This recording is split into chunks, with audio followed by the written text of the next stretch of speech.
நம்ம பார்க்க போகும் நடிகை அழகுல மட்டும் இல்ல, நடிப்புலும் கோடிக்கணக்கான ரசிகர்களின் மனதுல இடம் பிடிச்சவங்க.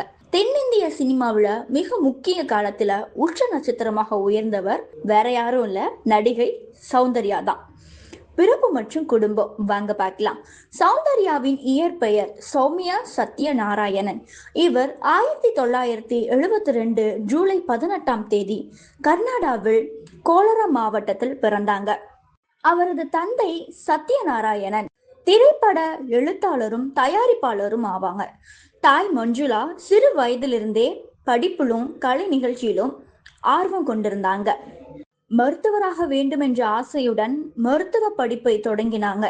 ஆனா சினிமா வாய்ப்பு கிடைத்ததா படிப்பை பாதியிலே நிறுத்தி முழு நடிகையாக மாறிட்டாங்க. சினிமா அறிமுகம். சௌந்தர்யா முதல்ல 1992 வெளியான கன்னடா திரைப்படமான கந்தர்வா படத்தின் மூலம் கதாநாயகியாக அறிமுகமானாங்க. அந்த படம் நல்ல வரவேற்பை பெற்றதால் தொடர்ந்து பல வாய்ப்புகள் அவரை தேடி வந்தன. தமிழ்ல சௌந்தர்யா நடித்த முதல் படம் பொன்மணி. இந்த திரைப்படத்துல நடிகர் கார்த்திக்குடன் இணைந்து நடித்தாங்க. முதல் படத்திலேயே அவரது எளிமையான நடிப்பு, இயல்பான முகபாவனைகள் ரசிகர்களை கவர்ந்து ஈர்த்தது. அதன் பிறகு தொடர்ந்து பல வெற்றி படங்களை நடித்தாங்க. குறிப்பா குடும்ப கதைகள், உணர்ச்சி பூர்வமான கதாபாத்திரங்கள், கிராமத்து பொன் வேடகங்கள் என எந்த கதாபாத்திரமாக இருந்தாலும் மிகவும் இயல்பாக நடித்தாங்க. எந்தெந்த மொழியில நடித்தாங்க வாங்க பார்க்கலாம்.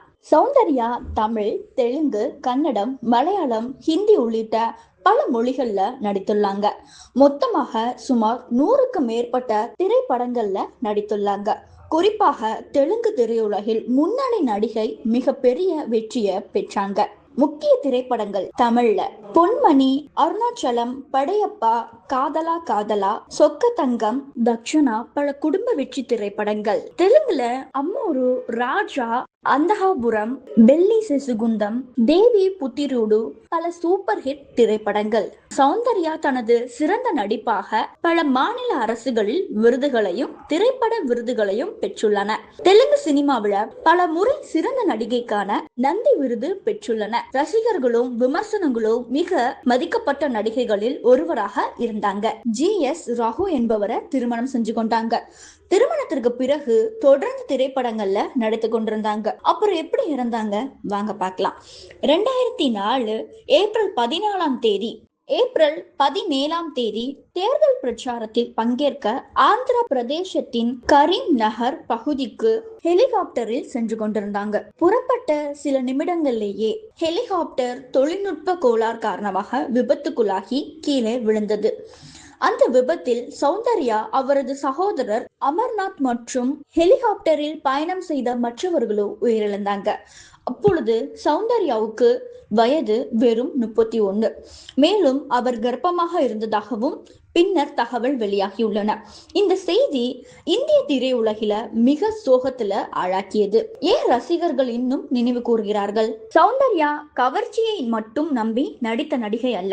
கதைக்கு முக்கியத்துவம் உள்ள கதாபாத்திரங்களையே தேர்வு செய்து நடித்தார். குடும்ப படங்களான தோற்றம், இயல்பான நடிப்பு, எளிமையான பேச்சு, அவரிடம் அன்பாக பழகும் குணம் ஆகியவை அவரை ரசிகர்களின் மனதில் என்றும் வாழ வைத்துக் கொள்ளது. அன்பாக பழகும் குணம் ஆகியவை அவரை ரசிகர்களின் மனதில் என்றும் வாழ வைத்துள்ளது. இன்று தொலைக்காட்சியில் அவரது திரைப்படங்கள் ஒளிபரப்பானால் ரசிகர்கள் ஆர்வத்துடன் பார்த்து ரசிக்கிறார்கள். குறுகிய காலத்தில் மிக பெரிய சாதனை படைத்த நடிகை சௌந்தர்யாவும் ஒருவர். குறுகிய காலத்துல மிக பெரிய சாதனை படைத்த நடிகைகள்ல சௌந்தர்யாவும் ஒருவர். 31 வயதிலேயே இந்த உலகத்தை விட்டு பிரிந்தாலும் அவர் நடித்த திரைப்படங்களும் அவரது அற்புதமான நடிப்பு ரசிகர்களின் நினைவில் என்றும் நிலைத்திருக்கும். தென்னிந்திய சினிமாவில் மறக்க முடியாத நடிகைகளில் சௌந்தர்யாவும் என்றென்றைக்கும் ஒரு தனி இடம் உண்டு. இந்த வீடியோ உங்களுக்கு பிடித்திருந்தா லைக் செய்யுங்க. உங்களுக்கு சௌந்தர்யா நடித்த படத்தில் எந்த படம் மிகவும் பிடிக்கும் என்று